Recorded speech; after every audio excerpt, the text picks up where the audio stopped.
നെയ്യാറ്റിൻകര സമാധി കേസിൽ താൻ നടത്തിയ മുസ്ലിം വിരുദ്ധ പരാമർശത്തിൽ മാപ്പ് പറഞ്ഞ ഗോപൻ സ്വാമിയുടെ മകൻ സനന്ദൻ.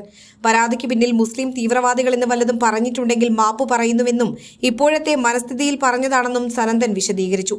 അതേസമയം നെയ്യാറ്റിൻകര ഗോപൻ സ്വാമിയുടെ സംസ്കാരം ഉച്ചയ്ക്ക് നടക്കും. മഹാസമാധിയായി വലിയ ചടങ്ങുകളോടെ സംസ്കരിക്കാനാണ് കുടുംബത്തിന്റെ തീരുമാനം.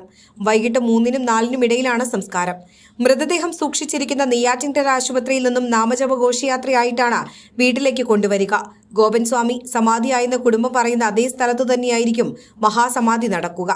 ഗോപൻ സ്വാമിയുടേത് സ്വാഭാവിക മരണമാണെന്ന് പോസ്റ്റ്മോർട്ടത്തിൽ വ്യക്തമായെങ്കിലും രാസപരിശോധനാ ഫലം പുറത്തുവന്നാൽ മാത്രമേ ദുരൂഹത ഒഴിയുകയുള്ളൂ.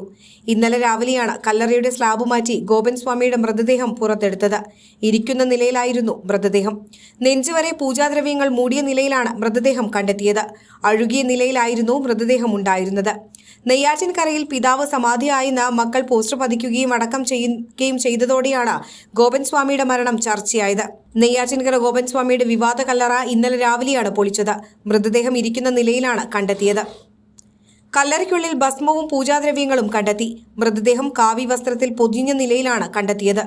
മൃതദേഹത്തിൽ മറ്റു പരിക്കുകളില്ലെന്നും പ്രാഥമിക നിഗമനം. പോസ്റ്റ്മോർട്ടത്തിനായി മൃതദേഹം തിരുവനന്തപുരം മെഡിക്കൽ കോളേജിലാണ് ഉള്ളത്.